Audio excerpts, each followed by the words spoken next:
I'm Gav. I'm Dolan. And welcome to the first official episode of Got Comics. Woo! Yeah! The show where we will be exploring everything regarding comics, from collecting them, getting your hands on them, and everything in between. Movies, series, whatever you can think of. The stuff that we really love.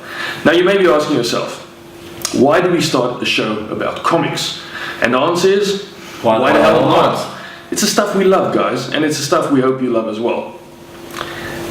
On our corner of the planet, there's not that much guidance regarding comic books, especially if you want to start collecting them, like these two beautiful gents have done so very well. Yeah, we worked with all beautiful. Now, I'm a newbie. I do not have a lot of experience regarding comic books, but in the last year to 18 months, Gavin especially has been helping me a lot to get into the whole fandom. Dolan on my left-hand side, he's like our Gandalf regarding comic books. Yeah, he's the wizard, hey? He is the wizard. He's the comic wizard. He's Dolan the wizard. And he will take you through collecting to find out exactly what you need to look for when you are deciding you're going to drop some serious cash on something that you've always wanted. Not only will we be exploring the actual source material about comic books, but what we'll be looking at is basically the entire pop culture that has surrounded the world today in regards to comic book movies, TV series, the likes of basically everything geek related that we can think of in relation to comic books.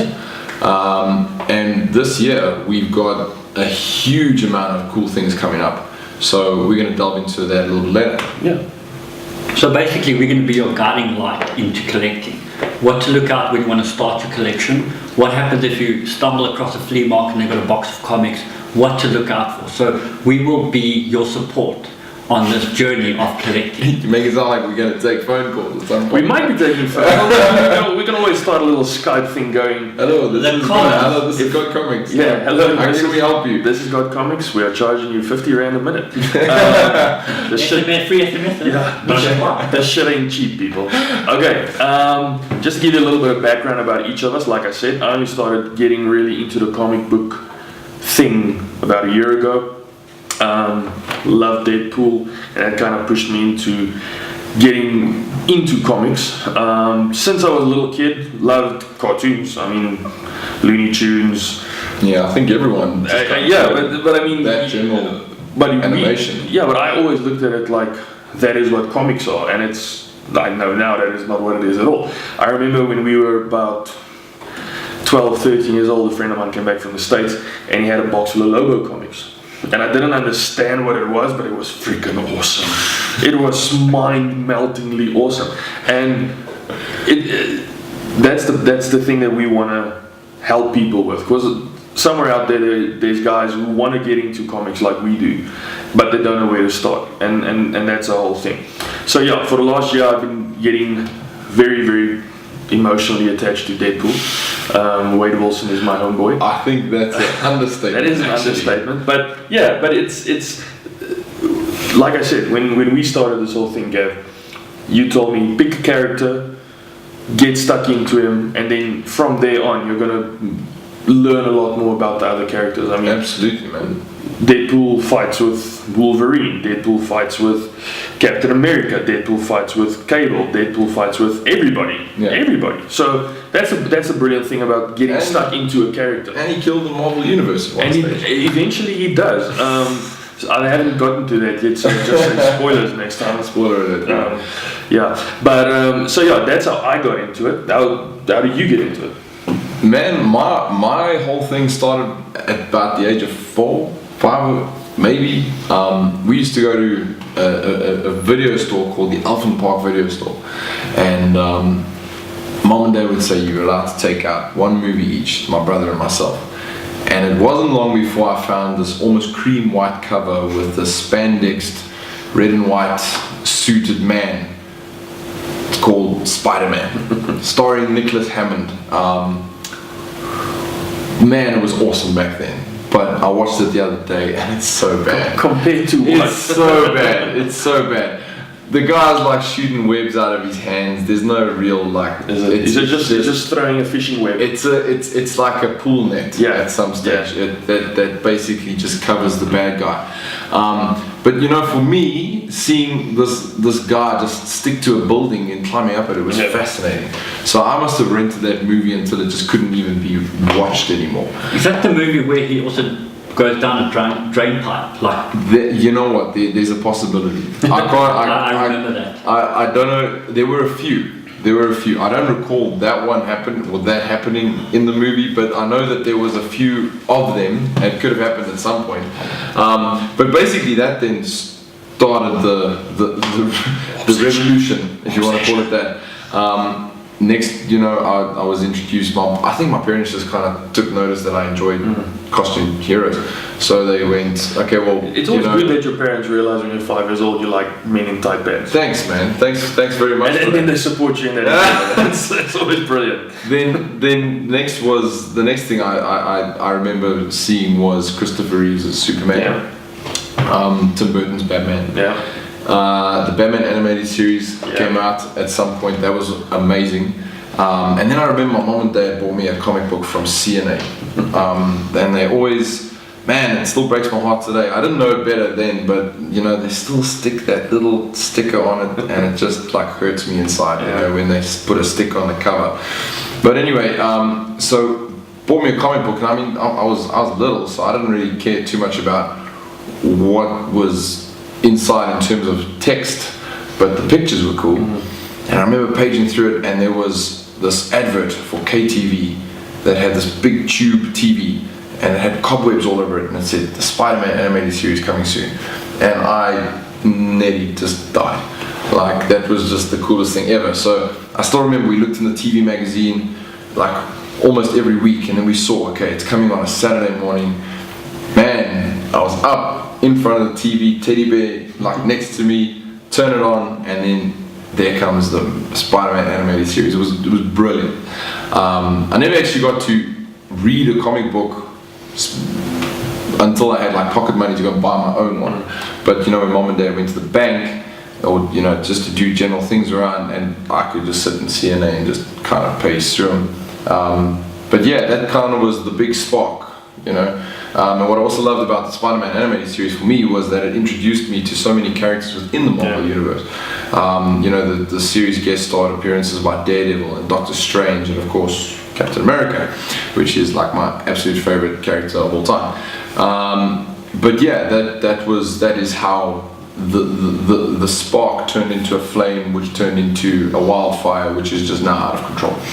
Dol, you. Okay, so I've always loved comic books. I can never like tell you at 5 years old I love comic books, because I never grew up with it like going to stores and getting it, but I always remembered my brother and his friends bringing them home, and I would like grab one page through, and I loved it. I loved the characters. Like you said, you never read the story, you always looked at the characters, looked at the pictures, and you built your own story. I mean, your imagination, it took over. That's what you do. You just let your imagination run with it. But it was roughly 2004 where I walked into a comic book store and I wanted the statues, because to me I wanted the character. The story was great. This is like a 0.0001% of your collection. So thanks for putting it on the table. Even this as well, man. Beautiful. It's like that wildfire. You know, you start with one, you know, and you're like, I like this one. Then you got another one and another one, and you just do not stop. So yeah, I just love getting these characters, and being younger, you'd buy them and you'd be like so excited. You want to display this. You wanted the world to see what you've just bought, and you get it, and then you realize as well that once you take it out the box, the value changes. You know, so you're like, so you don't want to display it now anymore because you don't want the value to go down. I mean, this is a collectible. So, but how difficult must it be when you like buy something and you really want to hold it in your hands and you look at it and there's a little voice in the back of your mind saying like, it's losing value. No, exactly. That's it. So now you've got it in the box, and you know you've got your friends coming over, and you're like, I've got this new statue, and they want to see it, and you bring out the box. And you're like, this is it, and they're like, how does it look? This is it. You're like, but take it out. You're like, no, I cannot let it. So that was my spark. My spark has always been the statues. I just love the characters and how they bring it to life for us. And then of course the comics also kicked in, and hunting around for the comics you want, and especially the storyline you love. Like you said, pick a character and just go with it. Yeah, even if it is statues or comics, just go with it and stick with it. And yes, you learn a new character as you start reading, and you're like, ooh, and you just buy the statue. Yeah. Well. So yeah. Yeah. No, I'm personally not a statue person. I can appreciate them. Yeah. But I've got very few. Yeah, I think I got one, and it's Deadpool. I'd imagine that it was. But yeah, man, listen, like again, I've seen your stuff. I just can't wait. I just can't wait to bring more of it out so that everyone else can see it, because it's really pretty cool. It's really cool. It's really cool. Yeah, donated by Dolan. And then out of the box. So it's not minty box. Yeah, you know that you got like there are a few people that might end up watching this. They go, why? What an idiot. But that's another thing. It's what you love to do. Correct. I mean, if you're going to spend a bunch of money on something like these, like the Batman and Superman in front of us, yes, it makes sense to keep them in the box if they're collectibles, but you're not going to experience them the way that we are experiencing them now. Correct. If they're sitting in a box. Yeah. So yeah. 121, Amazing Spider-Man, Death of Gwen Stacy. Imagine buying Do you mind? Exactly, yeah. So what do you want? Do you want it in a piece of plastic where you cannot see the panel where it happened? Yeah. I mean, you want to see it, and I think that's just the difference between collectors and normal readers, I suppose. That the collector would want it in that CGC to preserve it, so that you know when they hand them down or when they try and sell them, it's got its value still. Yeah, no, definitely. Okay, now we've come to the part of the show where we are going to tell you about all the news that is new and noteworthy. So, seeing as this is our first episode, it's going to be coming out in January. We decided what we're going to do is we're going to tell you about a couple of the things that we are really excited about that's coming out this year. Personally, on my side, I am really looking forward to, well, of course, all the Marvel movies coming out, but specifically Deadpool #2. Really excited about that. I think everyone's just stoked about that one. They just, in my opinion, they did the first one so well. They just decided, listen, screw it, we're gonna be 100% Deadpool. It's not gonna be something about, but you can't say that because you're gonna disturb the keyboards or something like that. They just decided, listen, we're going balls to the wall. No filter. No filter. Zero filter. And That's R-rated. Yeah, hard R. Yeah, that trailer just it just told you everything about how the tone of this one will be again. It was so funny. Exactly. Bob Ross. Brilliant. Yeah, it was brilliant. So that's a movie I'm really looking forward to this year. TV series wise, I'm still catching up with a lot of stuff. So there's not a specific TV series, except I would say probably Luke Cage and Jessica Jones coming back. I think Daredevil's coming out. Yeah, Daredevil is filming his third season now. Yeah, so that's going to be pretty sweet. And then just to keep on getting stuck into the comics, finish up with Deadpool, get up to date with that, and then hopefully, I've done some of the old school Batman stuff, Year One, Dark Knight, but yeah, maybe get into. Well, never get into Batman, but I mean, get a bit more experience with the Batman stuff, maybe some Superman stuff. But yeah, actually, Dolan, that your Swamp Things have really piqued my interest. I think that might also be a pretty cool thing to get stuck into. Yeah, Alan was Swamp Thing is just untouchable. And the art, I mean. Yeah, exactly. Unbelievable. Yeah. So we're kind of standing at the edge of 2018 at the moment with so much happening. We're going to be seeing an amazing amount of comic book movies hitting the screen, and kind of again igniting the little fanboys inside of every single one of us. How many did we say it was? Marvel's bringing out 5 or 6? Man, there's quite a few. We'll go through them as well. Yeah. Oh yeah, definitely. Yeah, but because I think everyone wants to know. Yeah. But so first, from an animated perspective, DC does this amazing job with their animated films, and Gotham by Gaslight now I think it's out now already. I haven't seen it yet, but the reviews are brilliant. The reviews are amazing. And then of course, Feb comes, Black Panther. Yep. Alright, T'Challa, King T'Challa, gonna come to the big screen Great way to start the year. Yeah. Absolutely, man. And I think Chadwick Boseman did an amazing job in Civil War. Yeah. And I think he's going to carry this character so well. And it's already broken pre-sales records for Fandango. So there's a lot of hype behind this one. It's kind of looking at about 120 million. Yes, 120,000. Can you imagine how disappointed Marvel would be? $120 million opening weekend. So it's going to be quite exciting. Then the next one after that, I think in April, is the New Mutants. Yeah. Now the New Mutants, if you watch the trailer, it's got this haunting rendition of Pink Floyd's Brick in the Wall. and it kind of just presents almost this Marvel horror comic book story, which is quite interesting because we've seen scary things in comic book movies before, but not really like this. So it's gearing up to be quite cool. I mean, you got actresses like Maisie Williams from Game of Thrones. You've got the guy from Stranger Things, the guy who plays Jonathan Byers. He's in it. It's going to be really, really good, I think. Awesome. And then of course May the 4th, Avengers Infinity War. The culmination of everything that has happened within the Marvel Cinematic Universe, set up since Iron Man 1. Yeah. Avengers 1 ended, and then you see Thanos turn to the camera, and you kind of just have this mind explosion. And now it's the beginning of that end. So we're going to see all of these characters on screen, except Yondu, of course. Spoiler alert! Spoiler alert! You got to bring up Yondu. Man, sorry if anyone hasn't seen Guardians 2, just don't worry about it. Just don't watch the show. Just go past it. But it's going to be amazing. It's going to be amazing. They've spent a lot of money. They've spent a lot of time doing this, and again, Marvel doesn't miss. No. They really, really do a good job.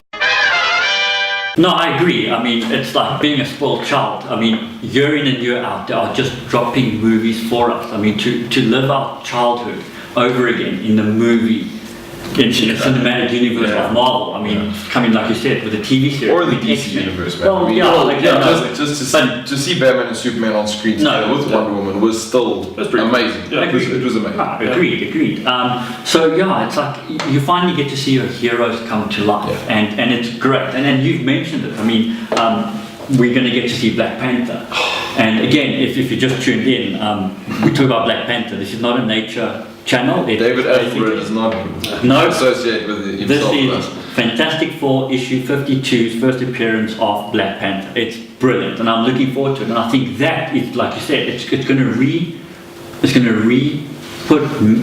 to put Marvel back on the map. I mean, like you said, Avengers Infinity War.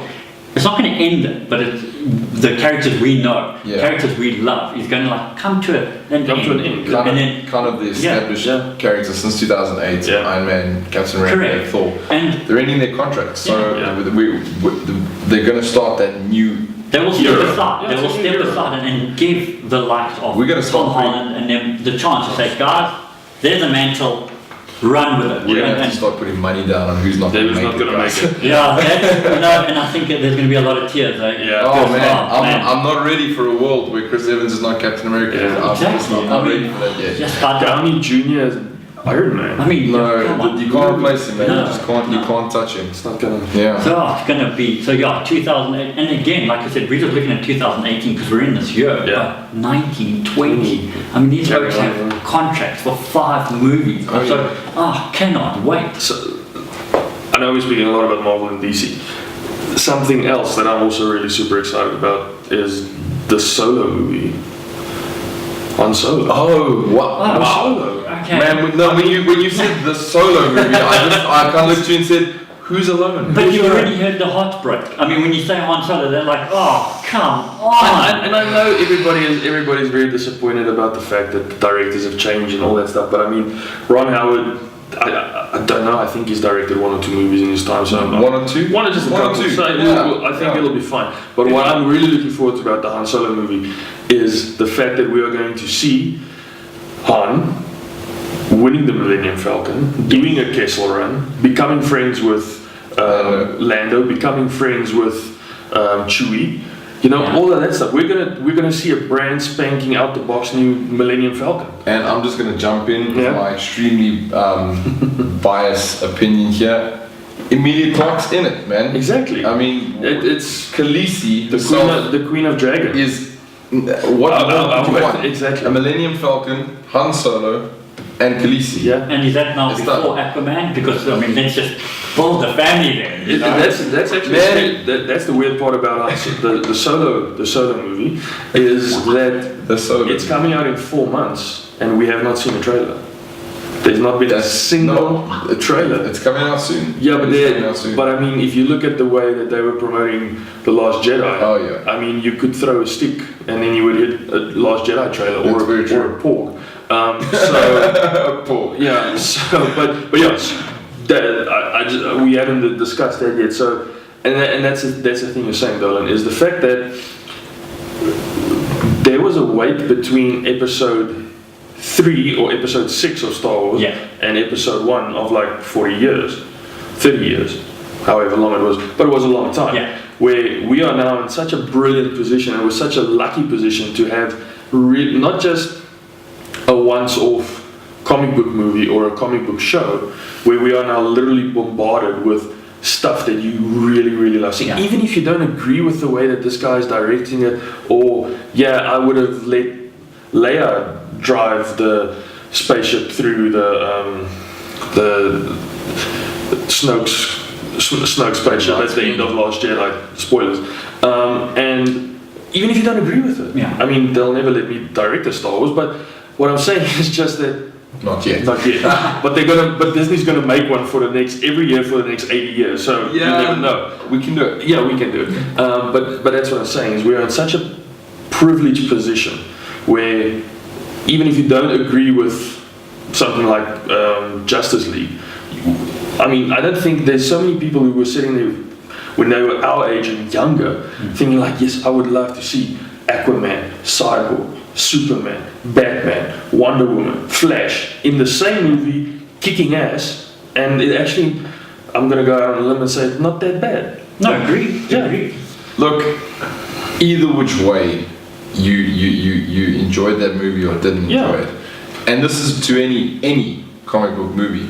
In fact, the fact is, like you said, we are so privileged just to see that happen. Exactly. To have those guys all together on screen, it doesn't matter. The kid inside of you just screams for joy. And if you didn't like it, you wait 2 months and something else. Yeah. And you can watch it. And Yeah, you you can can watch enjoy it. that one. Exactly. No, Exactly. agree. It's what is Okay, guys, I think we've discussed most of the movies that we're excited about. You spoke about. a Oh couple wait, of things. there is one. Yeah. There's a few things. Yeah. There's a few things that we haven't touched on. You obviously mentioned Deadpool 2, Of course. Okay, that's Josh Brolin spread himself very thin Yeah. amongst playing Thanos and playing Cable. Yeah. But both those movies, I really firmly believe are going to be pretty amazing. Yep. Then we've got Ant-Man and the Wasp. Yeah. That's pretty cool. Yeah, That's going to be really, really good. And as long as Louis is there to narrate the entire Marvel Cinematic Universe Yeah, from it's beginning fine, to end, yeah. we're okay. We're into that. Then something that I'm very, very interested in is the Venom movie. The Venom movie coming out. Now, Venom obviously had that really strange. I'm gonna use the word strange treatment towards the end of Spider-Man 3, which it wasn't fulfilling enough If you for a fan. if you compare it to what it was in the comic books, or not in the comic books, but the animated series. Oh man, Yes. Venom had such a presence. Exactly, And then, yeah. then in the movie he was a 5-minute figure. Who danced Well, with the emo. Well, that Fringe. that was weird. symbioted Spider-Man. That Yeah. was just a bit strange. But anyway, so Tom Hardy's in this one. He's playing Eddie Brock. Gonna get a full 2 hours of this. I think that's gonna be amazing. And what they've said is that this is also going to be a very horror-like film. That's what they're comparing it to. Dark. Very dark, very dark. Using Venom, Lethal Protector, and Planet of the Symbiotes as its source material, I think it's gonna just do really, really, very well. Then we've got X-Men Dark Phoenix, that's also coming out. The kind of botched it a little bit within X-Men 3. I think they're kind of on the rise here. Spider-Man Into the Spider-Verse. That's the next one. Yeah. Man. December. Yeah. That is Miles Morales as this animated Spider-Man whose mentor is Peter Parker. And I love what he says in the trailer. He says, so there are more of us. Right, meaning that they want to build the Spider-Verse, so we get to see things like Spider-Gwen, and Louis is not going to agree with me here, but Spider-Ham. I love Spider-Ham. I think Spider-Ham is so cool. The front cover of his first appearance, Captain America, Hulk Bunny. Like, it's so out there, you can't not love it. That's the thing. Yeah. No, I mean, if it works, it works. There we go. There we go. Listen, man. If we're gonna call comic book characters animals, there was Deadpool. There was Deadpool. Deadpool. Yeah, which funny enough was trending pretty well. I mean, that was a sought after comic. Exactly. Oh man. Yeah. So and then of course DC's next attempt, Aquaman. Now, I must be honest. I have faith in this film. I think it's going to do well. Yeah. Jason Momoa carries that character so well. I think they underutilized him in Justice League. I do hope that they do the character justice. But James Wan's behind the camera with this one, and he's going to do a phenomenal job. It's pretty sure. Yeah, it's going to be a good year for comic books. Yeah. So that's all the news we have for you in this show. The next segment of our esteemed show will... Good adjective, by the way. Oh, thank you so much. From the school teacher. Yeah. Will be a feature we called Discussions with Dolan. Now, Dolan is, like we said, he's our little Gandalf. He's going to be telling you what... If you are in a position where you have decided, I'm going to start spending some serious of the best South African rands that I have on collecting stuff like this, or dollars. Yeah. If you got dollars, yen, pounds, euros, whatever you have, he will be able to tell you not just what to look for, but specifically the quality that you need to have a look at. Dolan? Yeah. So we said earlier that, you know, if you find a box of comics, especially like really old comics, you don't know what to look out for. You might not know the issue number or whatever, but they look old and they look vintage, if you can call it that. And so you just assume that there's value to it. Sure, that's not always the case. That is not always the case. So I just want to give you like two tips just to look out for when you pick up a comic book, especially something that looks like it might have a value. And comic book grading is very, very subjective. So I would say the first thing you should look out for is staples. You pick up a comic book and it's great, and you're like, this looks good. I've seen this cover before. I've seen it on eBay for big money. I'm going to offer you some money for it. What are you going to look for? I always say start with the staples, and there's much more which I'll get into in other episodes. But start with the staples, and what you need to look out on the staple is it rusted?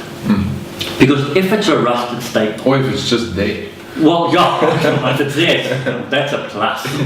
That's a good start. You made it all the way through these years. Correct. Yeah, and you've made it. You're a 19. Let's go with a 1960. Yeah. You know, if you get before that, you're getting some good comics. Yeah, for sure. So you look at this staple, and it's rusted. It drops that value so much, and the reason for that is because it can transfer onto the paper. It really has such an impact on the comic itself. So I say look at the staples first. If it's rusted, I don't say put it back, but it's something that you should not be paying good money for and big money for. So look out for the staples. If they're not rusted, that's already a plus. Well, unless it's an Action Comics #1. Well, no, if you find a piece of it, you buy it. Off that cover, you buy it anyway. That's it. I found a Detective Comics 27, but it had Russell's staple, so I left it alone. So, that's why I went for the 60s, you know. Yeah. So again, and the other bit that I'd like to just mention is water damage. I mean, because let's be honest, especially older comics, guys have kept it somewhere. His geezer popped, you know, and it got wet. So look out for stuff. And again, you can see they're mostly sleeved, but that doesn't mean it's protected completely. Yeah. So look out for water damage. And moisture soldier too. Yeah, exactly. So not even moisture. I'm just going with water damage. There's still moisture damage, which can cause other issues. But so water damage, and the nice way to look at it, I say, is if it's not visible, you're not okay, but it's not that bad. Yeah. Meaning you can start looking at, has it affected the pages inside? And if it's not visible right there, but it's inside, you can look at it and say, all right, cool, the cover's brilliant, it's crisp, it's colorful. You can look past that a little bit, but don't pay big money for it. So look at for water damage. One little spot, let's call it a 10-cent water spot. You can get away with it. It will not drop it to a 0.5 on a grading scale, for example, which if we do have the comment, I'd like to put the grading scale in there. Yeah. So you're not going to drop it down to a 0.5. So look, find out how much water damage it is. If it's a whole bottom of the cover, you know, you're looking at the grading going quite far down. But if that whole book and that whole page is just water damage, put it down. Yeah. Really put it down. If you're a collector to make money, but if you're just collecting it because you love it, buy the comic. Yeah. I mean, you love it, buy it. So look out for those two things now. So as the episodes go by, we will add more. I'll talk about other bits to look out for. Can I just ask a question before we head off? Yeah. You mentioned earlier that if you walk into a flea market and you see a comic book, now let's say I want to know what it is. Like it could be, random example. I see this book, The Amazing Spider-Man issue 31. Now I know what it is, okay, but let's say for example I don't know what it is. Where could I go and look to find what this could be outside of just a Google search? Well, I mean, sadly Google is your best option. Yeah. It's But also great to know, join Facebook pages. Okay. You know, get your knowledge from. There's so many pages out there, so many webcasts, so many podcasts. There's so much information out there, and we're just one of so many more. So know your local comic book dealer. I mean, he can always help you. Yeah. Know people like us. I mean, you know, pick up a phone a guy if you know. Get involved in the comic I've book picked up community. exactly, yeah. But again, Google. Now, Google is the same as, you know, if you've got a pain in your arm and you Google it, you know, you've got You're brain gonna- cancer, you're gonna have cancer. and you're going to die. So watch out for those where they turn around and go, that is a $500 comic book, and you turn around and go, oh, that doesn't mean pay $500. Yeah. Those are where the grading scales come Yeah, in. right. So know the sites you're going to look at. We all know Comic Book Realm. Yeah. We all know those. Well, hopefully we know those as a good guidance. Remember, this and what we say is guidance. Yeah. It's our opinions, and I said it earlier. I mean, yes, to grade. I mean, if you're going to sell me your comic book, that grade to you is the highest it can be. I'm buying it from you. To me, it's the lowest It can be, yeah. So find that happy medium, and then from there, yes, go look on your Facebook pages. Go look, and I do it all the time, eh? Have a piece of paper in your back pocket of the comic book you are looking for. So when you walk into that place, you have it on your phone, in your back pocket. So do the research. Yeah. Correct. Always. And research is good. It really does help you. And knowledge is power. So and that's exactly why we're here, is to share that knowledge. And yes. And also just to geek out a little Oh, bit. no, Just man, a tad, geeking you know, out. Just a tad. Yeah, it's like lying in your bed reading a comic book. You get all excited, like, whoa. Yeah. So yeah, no, let's take it for what it is. Yeah. It is definitely money. So make sure that you have your information before you go. And then, use all the mediums possible. Yeah, we'll put some links in the description. We'll put some links underneath, and then you can use it from there. Yeah. Kids, that's all we have time for this week. This is going to be a very fluid concept. This is what do you call it? An experiment. We're going to see how this goes, but we are looking forward to getting more information out there, more content out there for you guys to have a look at. Thanks so much for watching. The next episode will be about El Pantero Negro, the Black Panther. Black Panther. And for our non-Spanish speaking audience. Thank you so much for watching again. Like we said at the beginning, my name is Louis. I'm Gab. I'm Dolan. And this has been God Comics. See you later. And remember, support your local comic book store. Always. Always.